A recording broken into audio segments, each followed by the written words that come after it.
Mine is the only voice. Wow. What have I been doing? Lay down my autonomy. After that, it got very dark very quickly.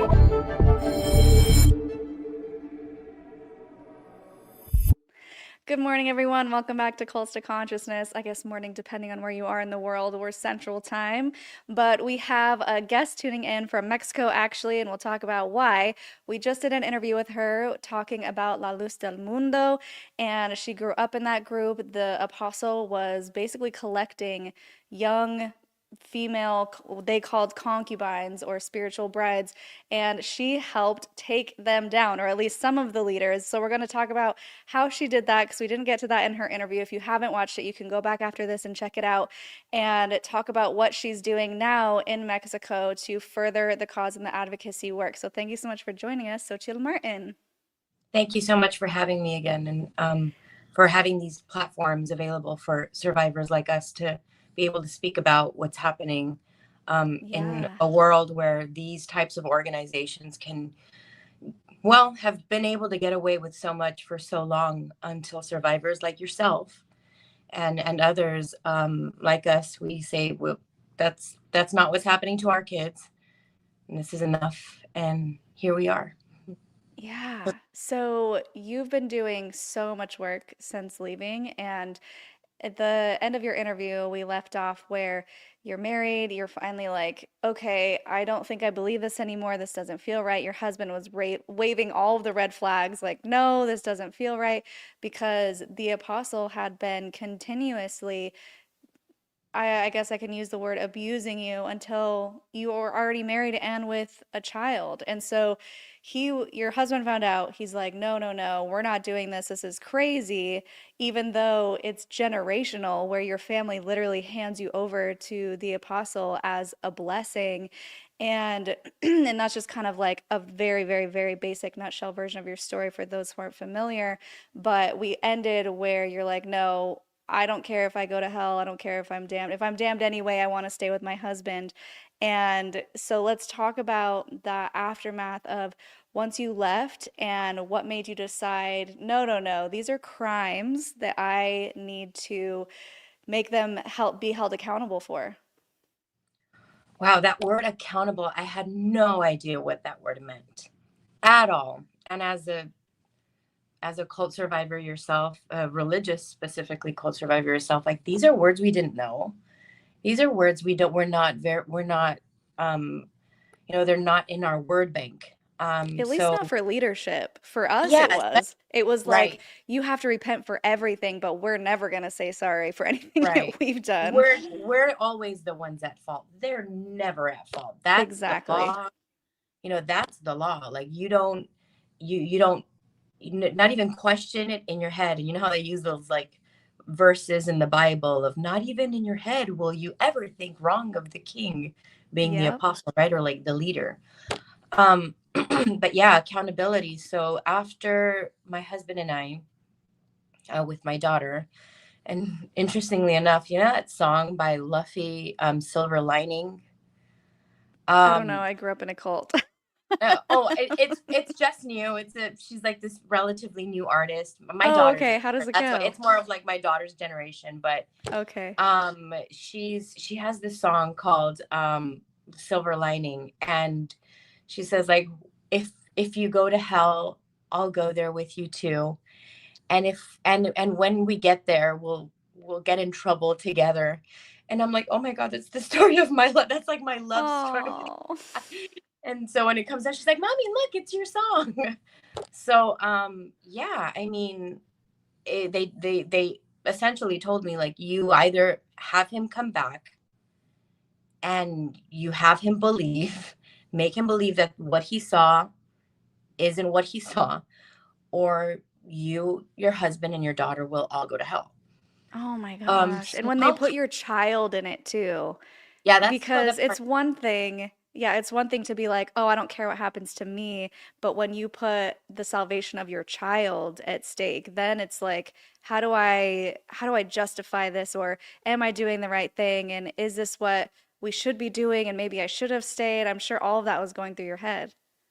Yeah, and I mean it's a story that we hear once and again with like all with so many survivors that get out of these types of like religious or faith-based cults where you're going to go to hell, and all Yeah. of your, you know, your children are going to go to hell, and your husband is going to go to hell, and your wife is going to go to hell, and it's just like living with that. So even like the aftermath of me getting out and like you know, even escaping, because that's what we did after when we left Ensenada, we escaped from them. And while I was already speaking to the parents of two of the girls, um, because I had taken, and I think I spoke about this before, and I've been very open about this before, of two young girls that I was grooming. That's the word. That's use the word for what it is.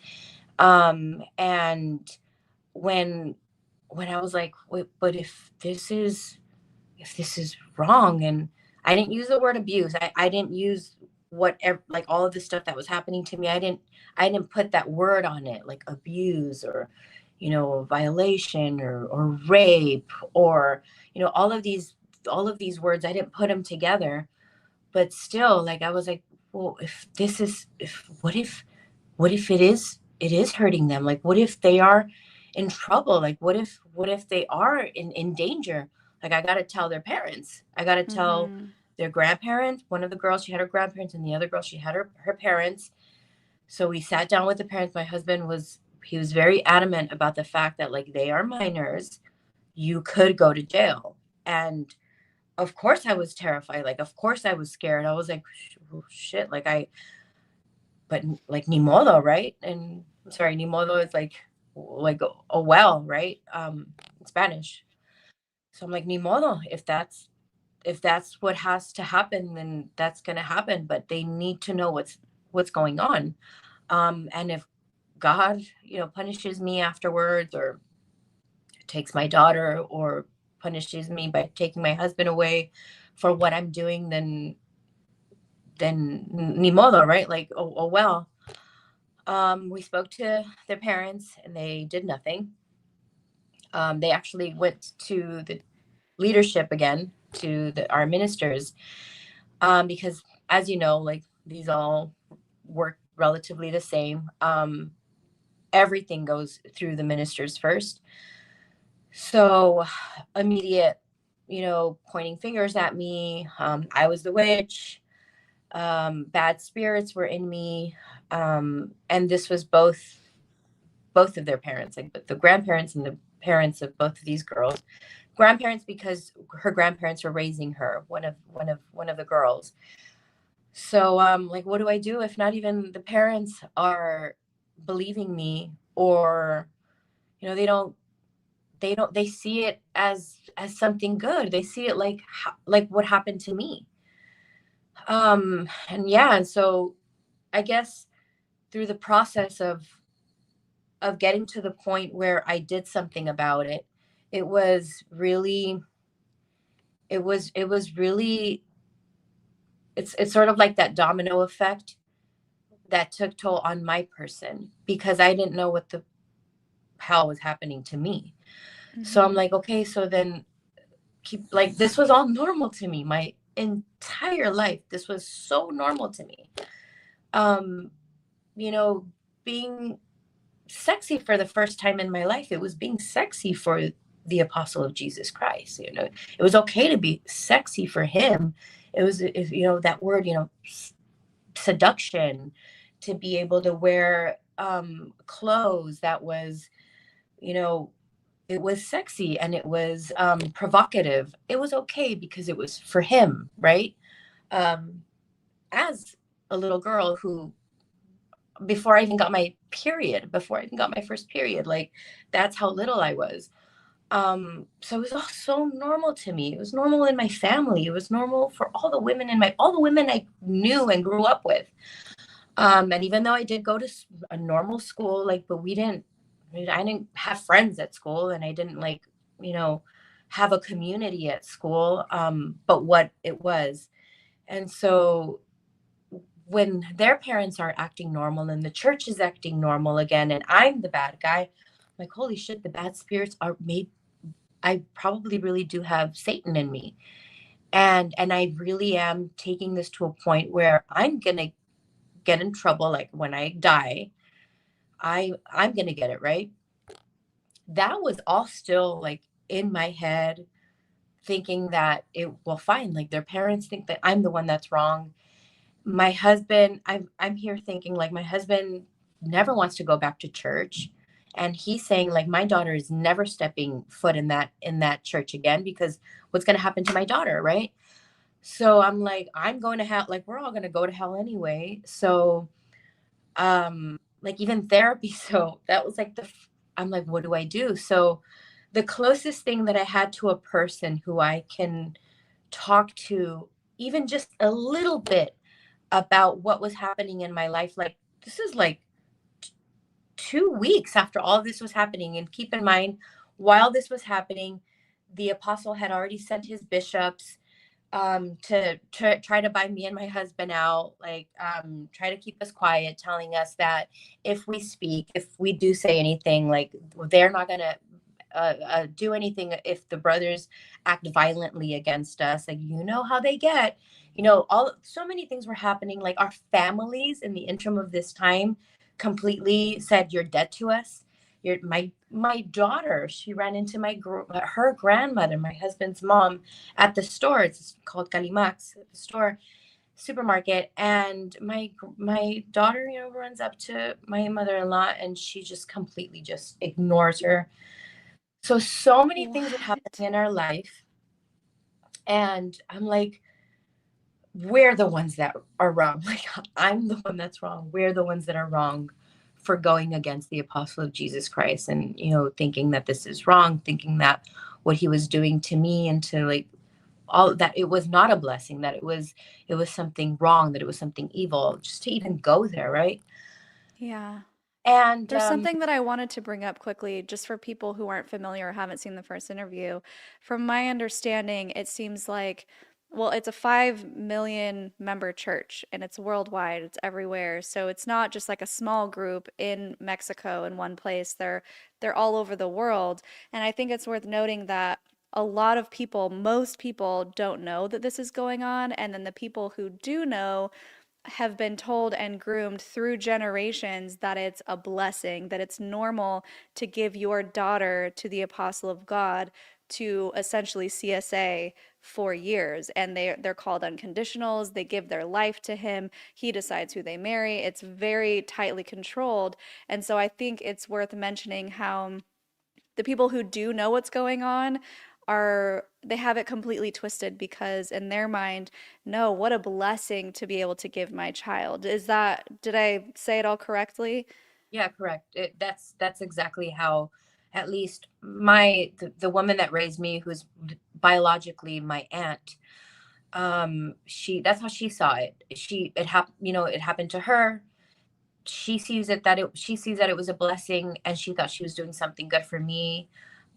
She continues to, want nothing to do with me, yet she does work with all of these like legalities against me. And, she tries to get people, to go against me and call me a liar and all these things. And even other things that I can't say until, because there's still going to be a trial, and, there's still criminal process and civil process, and there's a lot going on. But Mm-hmm. unfortunately, the people that were supposed to take care of me and protect me and were the ones essentially taking me to my abusers, because they thought that not only was it normal, that it was something good that she was doing to me, that they were doing to me.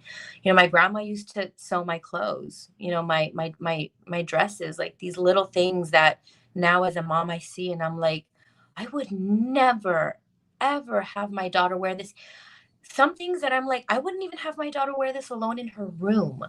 Like she wouldn't. Those are like icky things that and she's 13. Like I wouldn't, she's a baby. I wouldn't. I was. Those are not, especially the way we were. And she would be the one to choreograph us sometimes. Not always, but sometimes yes. So it just gets to a point where it was just so normalized to sexualize children. Yeah. And so yeah, here I am, like this person who was just like, what the fuck is happening in my life? I'm sorry for swearing, but since we were in a cult, like now since I got it, I'm like, I'm gonna curse all the time. But I so anyway, I spoke to my daughter's kindergarten, like first grade teacher. So and the reason why that opened up this like bag of worms with her teacher was because the ministers had gone to go look for my daughter at her school, at her elementary Oh, her wow. kindergarten. Yeah, it wasn't even elementary yet. So she talked to me and she's like, this is really weird, like these men, they said that they were your brothers. And I'm like, no, my brothers live in the US, they don't live here. What did they look like? And she described the minister and another member of the church. And I'm like, I know who they are. They are not my brothers, because they want to pass it off as like, technically, well, we are your brothers in Christ, because that's what we used to call each other, hermano, hermana, brother, sister. So I'm like, no, they're not. I want them nowhere near my daughter. And since they're very careful with who comes in, who comes out. And so I was like shaking when she was telling me, and she's like, no, it's okay. That's fine. And she's like, is everything okay with you? Like, is everything fine? And I'm like, no, well, this is what's happening. So I kind of like spoke to her a little bit of what was going on, and she was terrified. So she's like, okay, no, this isn't, you need to speak to a psychologist about this. Like, I don't know how to help you. So she gave me the phone number to her psychologist who I can speak to. And in the church for so long, we weren't allowed to speak to psychologists. Like, our ministers were our psychologists. So just recently, it's been a thing since his arrest where they're like, yes, we are. We let our members go to psychologists. Like, yeah, but with members of the church who are psychologists, not psychologists Yeah. outside of the church. And once they do get the therapy outside of the church and they speak to them, when they speak to the spouse who's still in the church, they're like, ooh. Or when there's a criminal process, let's say in Mexico with like when it's regarding kids, when it's LDM survivors and therapists get involved and they're like, ooh, yeah, mom is definitely in a cult, or like dad seems like he's definitely in a high control group. And that's taken to a judge and all this stuff. But back when I was like, I had nobody. I was all by myself. So I went to the first psychologist, anybody, kind of said she just wanted help. My daughter's teacher just wanted to help. And her psychologist was very, very Catholic. Yeah, she meant well. Like, she was very respectful. She heard, and then keep in mind, I didn't even know where to start. Like, how do you even, and then I didn't use the word cult. I didn't know it was a cult until I saw the Church of Scientology and the Aftermath with Leah Remini. And I was watching it and I was like, wait, Wait a I think I second. was in a cult. I think that's Yeah. what it really was, right? Before I get to the authorities, I mean, there was a long process of finding community, Yeah. LDM, anything survive. We didn't even use that word survivor. It was just like anybody LDM, like the platform. There was one platform that we were never allowed to go on there, and it was like all of the people that were, that had left and had bad spirits in the church. And I would go on it on and off. And then I started building a community on there in secret with LDM ministers that had gotten out a long time ago, and that they were talking about how they had been like economically abused, and they had so much anger towards the ministry that had been, monetarily abusing them for so long. And they knew about certain things that were happening, and there was never like a female survivor to like speak about it. Right. And I was all for it. So these were all like Latin American ministers that were like Peru, Colombia. And so in the end, I cut ties with this group. Just, I just can't trust LDM ministers, anything. And then from there, I was told that there was a platform called Reddit. I didn't know about even what Reddit was, and that there was a subreddit called XLDM for like LDM survivors in the US. And it was all like in English. And I was like, oh, well, this is interesting. I was kind of scared because it was all anonymous. And I was still living in Mexico. And the last time that the apostle, I made it very clear through a message that like I wasn't going to do anything. I was going to be like, I just wanted no problems and blah, blah, blah. Building community. And so here's this platform, and I'm like, okay, well, it's anonymous, but there were very few people on it. It was completely, everybody had like sub names, and I was Survivor Kid. And there was a person who posted his story of when he was living with the apostle in his house in Guadalajara, and how he was brutally raped and beaten by the apostle and his wife. And I had already been like seeing so many things that just sort of like, yeah, I mean, then it wasn't just me. It was so many people that this was happening to. So he kind of talked about it, but didn't share his entire story.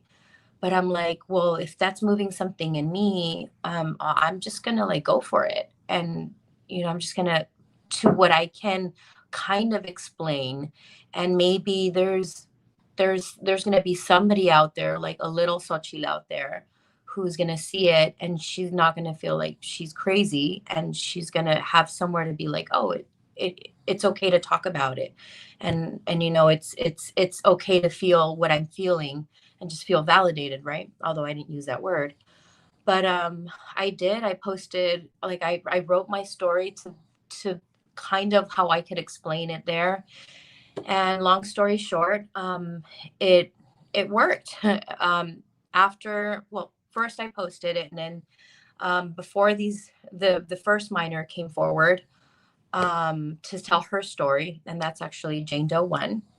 She was 15 years old when she spoke to the authorities. Very brave girl. But before that, I had spoken first to authorities in LA, and because I was living in Moreno Valley, they switched it to Riverside. They switched the case from LA. Like, they didn't take it. The agent who spoke to me heard it and took it to his superior, and they're like, yeah, like, we're going to open up the investigation, but we're moving it to Riverside. So I speak to the DOJ for the first time in Riverside. I had to take it, like, I took an Uber. But by myself.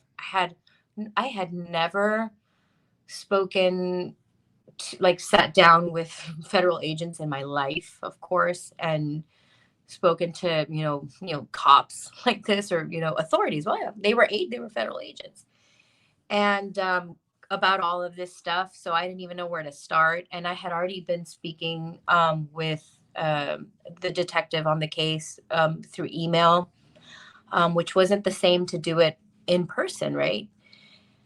And they took my statement. Everything was really cold. The deputy attorney, she was very cold with it. It was really awkward because in the beginning she was just asking these questions, looking at me like, really? Mm-hmm. And I'm like, I'm promising you, it sounds crazy, but it's true.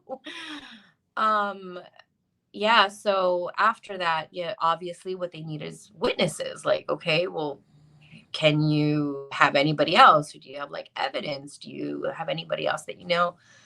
And I at the time had the recording of the ministers, when the bishops, when they had gone to silence us. And I had very little evidence, but the little that I did have, like, I gave it to them. And I knew very few people that through the process of when I was searching and reaching out for survivors and people who were willing to talk, many of them were like, leave me out of it. Don't get me in the middle of it. Like, I'm fine. Like, I'm with my husband. I have a family. Like, I don't ever want to look back. And I respected it, but I was kind of like, well, like, how do we tell them that it's true if it's just me talking, and they're not Yeah. gonna believe me because Sochil said so. And so anyway, I time had gone by, nothing was really moving, obviously, because I'm like an adult woman who has this crazy ass story. Um, and then there was this, you know, little girl who is still a minor, and she shared her story for the first time. And once she did, she reached out to me. And yeah, then after speaking for a while, she decided to meet with me. And I was, I took that risk too. She took that risk being a kid, right? Who she didn't know if I was real. I didn't know if she was real. So we met at a mall, and I had my daughter with me, who at the time was, I think, 4 or 5 years old. And yes, this little girl was real. She was not like a person masquerading to be. She was a very real 15-year-old girl who was sad because of, she had nowhere to, go. Her parents at the time, obviously either knew and didn't want to help her. I don't want to say more on her story, but that's it, because it involves me. It involves me so deeply, and my family. Um, we had to get involved because that was a child that's looking to speak about something that they're terrified, or something that happened to them, a hurt or a pain that they went through, somebody who hurt them. They're looking for an adult to listen to them, an adult to protect them. Unfortunately, her parents weren't those adults at the moment. Um, and she ultimately, it was a process to get there, but did speak to the AG's office, the California AG's office. Um, you know, and then another survivor, her mom, this another young girl, her mother, reached out through another ex-LDM who had asked me for the AG's number because a mother and her daughter wanted to report as well. So I'm Yeah. like, what? I'm like, yes. Oh my, this is two minors now. And Yeah. then the third Jane Doe that was a minor was Jane Doe one's, I think it was like her best friend, one of her closest friends, who were in the same, because they used to separate us by groups. So obviously these girls were all in one group, and so they knew each other. And Jane Doe one, she'd be like, yeah, my friends are still stuck in there, and like they want to get out, but like the parents, either don't know or they want them to stay. And my friend is looking for a way out. And so in the end, I'm in Ensenada, and I get like a text from her. She's like, oh, we're on our way to go report and to speak to the DOJ, like these two little girls. And I'm like, Yeah. are you like, how can I help you? Like, what do we? She's like, oh, we're good. I got an Uber. Like, we're fine. I'm like, okay, I'm gonna be like on standby if you need anything. And the first time that she did that she met with me, again, going back to community, and it's like they need adults to Yeah. protect them and help them. She reached out to her best friend's mom to tell her that she was going to meet me at a mall. And her best friend's mom's like, have me on standby, send me your location. I need to know where you are. I'm going to make sure this is not some like creepo who's pretending to be, a person who wants to help you. Yeah. So, yeah, like at the end of the day, these were little girls who needed their moms and did not have them. I didn't have my mom when I needed her, and at this point, well, now the DOJ was taking these accusations, obviously very seriously, because now these are my Finally. finally, yeah, because I'm like Yeah. crazy ass lady who's coming and telling us this crazy story, and she has some stuff, but like when these girls now come out and these, like, they're talking about what's happening, it's just like it's all tied in, and it's much deeper than that. And then Jane Doe 4 comes forward, who is his niece, and who had unfortunately like had assault, like videos of assaulting minors on her video. So because on her phone, so because of this evidence now, and her bravery to also speak up, they were able to have enough evidence to arrest him. And now that's just like a little bit of what happened with the Department of Justice of California, but that leads into then it being so much bigger, and they were only looking into Nason Joaquin and the crimes that only he committed against these 3 minors, as opposed to not only the adult women, but also overall all of the child abuse that was still happening, and all of the trafficking and exploitation that was still happening across the world, right? So yeah, in any sense, the authorities, from California, they were only looking into certain crimes. And what my frustration was, and what the California AG didn't like, was that I was now frustrated and Right. So you're wanting them to investigate for other crimes aside from the CSA. right, and specifically only of what had happened with the minors in this specific case. So what about all of the rest of the problem? And so then we start knocking doors through a former senator who has been so supportive with me and other survivors of child sexual assault and adult sexual assault, whether it's like in the music industry and other high control groups. And so he's in any sense very connected, and I was able to speak to the FBI. You know, we got a meeting with the FBI. My husband and I spoke to them for about like 3 hours. Okay, so I think it's just excommunication. They basically just shun their members, right? So when you do something wrong, they're just like, you're out of the club. No one can talk to you anymore.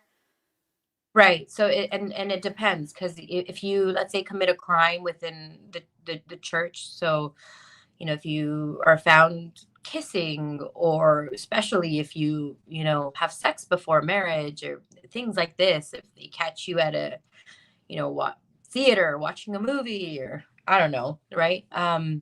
Those are things that they'll put you in front of the church, in front of everybody. I do know the end of that question though, because we talked about in our interview, where basically you're given some sort of sentence, which kind of feels like within Mormonism, where they're like, you can't take the sacrament or give prayers for 6 months. But with them, it's nobody can associate with you or talk to you. You basically don't exist. And it could be up to years. She was saying if the apostle gave it to you directly, it could be 10 years that you're put in this I don't want to call it a ban because that's an Amish thing, but you're put in this position where you just can't interact with anybody, and if you were to die within that period of time, you're basically screwed. So it's a really scary place to be in. It keeps everyone following the rules just out of fear, which most religions do. Not, I don't want to say all religions, but most high control groups do use fear to keep their members in check and in control. I'm going to see if I can get her to come on and let us know exactly who's in prison here, since we're having some love tech issues. Thanks, Jojo. Who is in prison right now and why you're in Mexico? So, Nason Joaquin, he's no longer in state prison, and he's now in a federal prison in New York.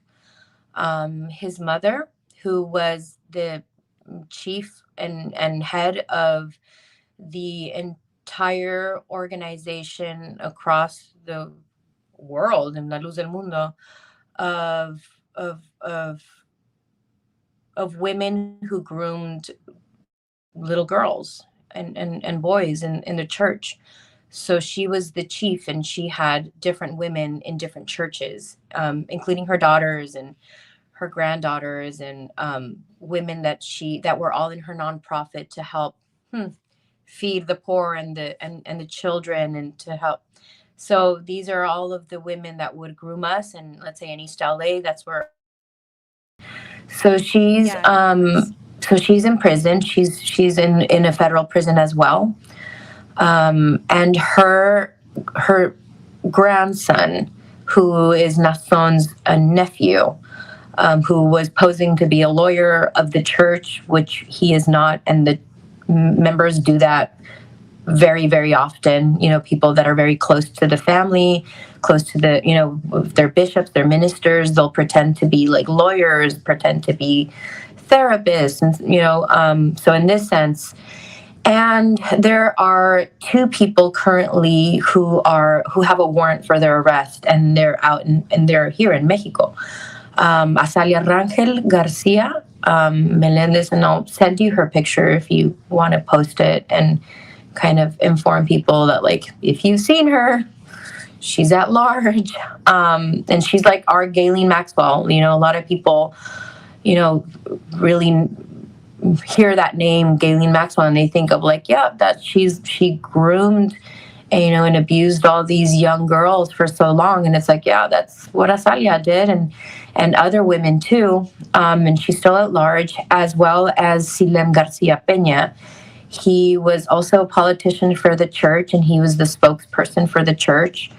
One of the people who had been so he was so violent online, and he was organizing with a team of LDM people in Mexico as well to murder us, me and my husband. And that's something that here in Mexico, there's also an open criminal investigation on all of these people and others, mostly politicians, which leads me to why we're here and why we're often coming and going, is because there's this movement now. It's called narcopoliticos. And so what that is that there's an organization that is now exposing narcopolitics, you know, politicians that are tied to cartels. Yeah. And because La Luz del Mundo is an organized criminal enterprise, and being investigated by federal authorities in the United States, in Mexico, and in Colombia, that's who we're going with. And most of the people that are with La Luz del Mundo, who are politicians and are sons of bishops, you know, daughters of sons of bishops, they're senators. You have mayors, you have city council. I mean, here in the United States and New Mexico, they've been trying to get into all of these positions of power in the U.S., and we've been able to block them by informing the community, which is what we're doing in Mexico, when they had all of these people running for judges as well. They had so many running for judges, but by informing the public and letting them know, and obviously going to authorities as well, and continuing to report all of the things that they think is okay, and then they say it's religious prosecution. It's like, no, it's illegal for you to be a minister and also be a politician. Like, you can't have both. It's separation of state and church. It's a law. You're not supposed to. So yeah, I mean, it's really going against that grind, because we'll have people get angry at us. Like, let's say here in New Mexico, it's a problem now. People are coming at us and saying, like, no, you guys are going against the members, as opposed to the leadership who committed the crimes. It's not the members' fault that they're running for city council. It's like, it's not a church. It's a mafia. That's what it is. So it's like having, you know, the cartel of, you know, like, say El Chapo, and they want to run for city council. It's like, well, it's not their fault. It's not his organization's fault. It's Chapo who committed the crimes, you know? And it's like, no, it's really just as simple as that. Like, anybody relating to any sort of criminal enterprise should never have a seat in office, should never represent its citizens.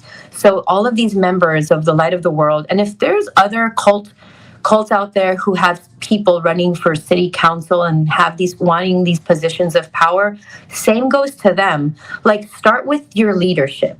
Start with your leadership, and once you get your shit together with your organization, your church, bringing, reporting the pedophilia that's going on in your church, all of the domestic violence that's happening in all of these churches, the murders that mysteriously go on and like nobody knows anything about, and somehow like the cops are all, oh yeah, blame it on the wife. It happens across the nation because like nobody wants to go against the church. So it's easier to sort of like rub shoulders with the church. It's easier to smile and get along with the church because politicians also will see the masses. They'll see the numbers. They see votes. That's what they do. And in Mexico, it is a religious political cult. It goes way back to politics in Mexico.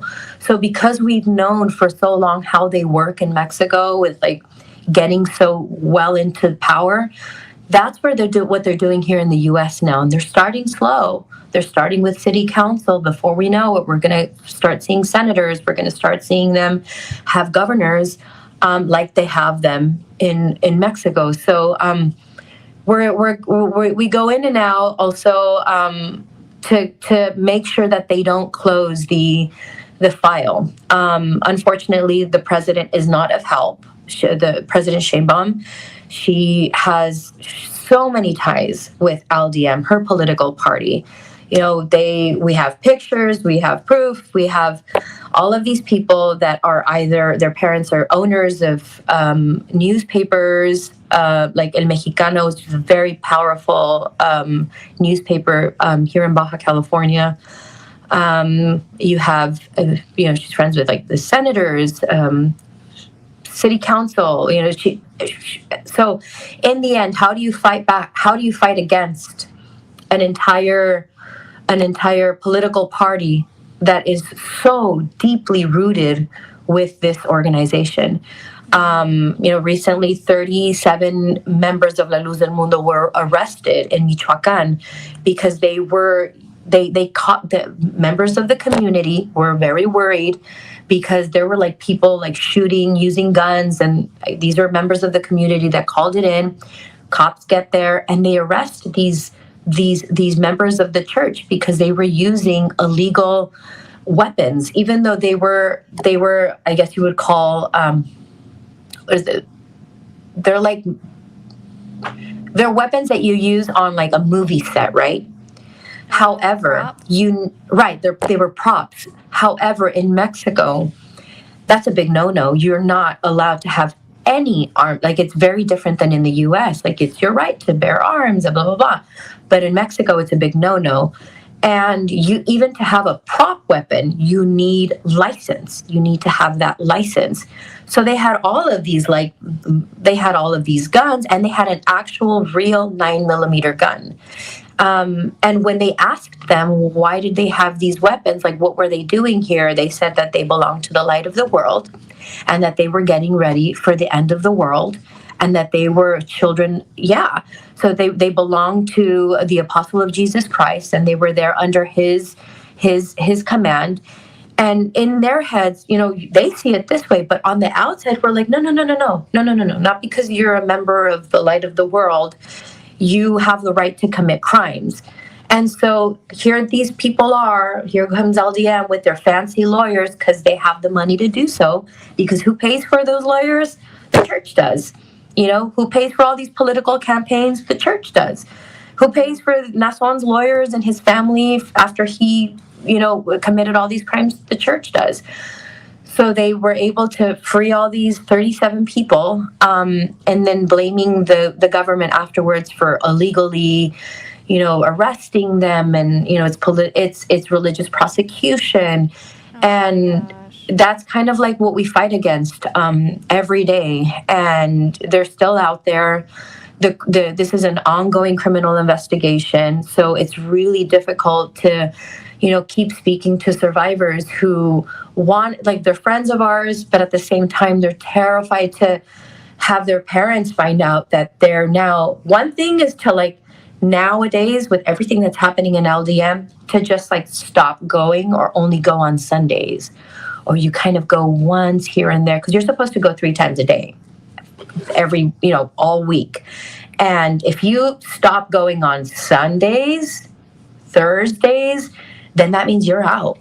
So you can stop. So now people who have stopped going throughout the week, it's kind of like, are they kind of going? Are they still coming? But if you stop going those days, particularly Thursdays and Sundays, then that means you're out. But a lot of these people, even though they still go behind the scenes, they're reporting anonymously, or they're bringing other survivors to get help. How do we help them? First up, Sochil needed a psychologist. Therapy. And so with the help of the Catherine Oxenberg Foundation, she has really supported. There's a whole support that she gives to whistleblowers, and she began with helping, let's say, LDM survivors. And she just told me, she's like, Sochil, if survivors of LDM need therapy, I will cover the costs through her organization. So we've been able to help families with that first step to get therapy, so that they can have that strength, first of all, to understand what happened to them, and to be in a safe space emotionally and psychologically to sit down and speak to authorities, because it is so difficult to do it vice versa, the way I did it, and without lawyers. Because the first time I did it, I also did it without lawyers. And, that was a big, for me, that was another thing that I wish I could have had, and I didn't have that legal support. So I mean, these are just some of the things that we have to fight against, and I'm sure it happens, with so many other organizations that you've seen throughout your time in this work. But LDM is definitely still an ongoing operation, and meanwhile it is, we're just going to keep doing what we're doing. So last question to wrap this up then. Is Nason still considered the apostle or the prophet or the leader? He is still very much the leader in prison. Although he is the chief and international director still, he still has his bishops. So that's like the pyramid, right? Like he's top of the pyramid. However, he does have his, I guess you would say his like, what is it called in the business when they have like their seats of, oh my God, I'm having a brain fart. I'm sorry for even using that word. Okay. But yeah, like I in the end, even though the bishops definitely have taken the reign on so many things, but Nason has the last word. It ultimately is his it's his business at the end of the day. Say that's insane, and everybody it else reminds hear you? me of so many other organizations where the leader is in prison, and to them it just validates that they're still the prophet of God, clearly, because they're being persecuted. So because she can't hear me, I'm going to wrap this up and tell Sochi, thank you so much for coming. I don't know. Oh, she's gone. So she can't hear this. Oh, now she's back.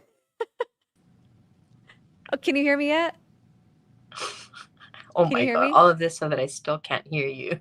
Okay, that's okay. Thank you for coming. I don't know if she can read my lips. I think you're telling me that it's a wrap, right? Yes. Okay.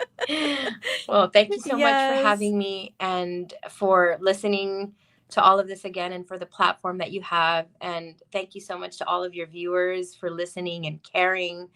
And if there's survivors of other faith-based cults out there, I know it's a trigger, just using faith, just using hope, like all of these words, but it does get better. And having these places to just, have to be vulnerable and, be able to speak about it and know that, we're not alone, and it didn't just happen to us, to just LDM, survivors. There's so many survivors out there, and it's like this powerful community we're mighty. So anyway, Yeah, thank you so much. absolutely. And I'll log Thank out, but you. I'll continue Okay, watching. I'll wrap it up. Thank you. Bye. Thank you. Yes, guys, thank you for being here, especially through all the technical difficulties. We appreciate you sticking it out with us. There's just so many important things to talk about and get through, so I didn't want to just cut it short. But if you want to know more about her story, about her childhood, how she was groomed starting at the age of 9 and given to the leader, to two leaders actually, and what that meant for her and trying to figure out what was right, what was wrong, is it a blessing? And we kind of touched on this a little bit in the beginning, but she goes into detail about what she went through in her interview. So that's linked in the description, all the ways that you can find her on Instagram and the different websites I think that she's listed. Maybe it was just Instagram, but everything should be in the description. If you are interested in supporting the channel, the very best way is just liking this and subscribing, leaving a comment, especially after the live is over. It definitely helps boost the algorithm to send it to more people. And we are so grateful to you, especially during this Thanksgiving time.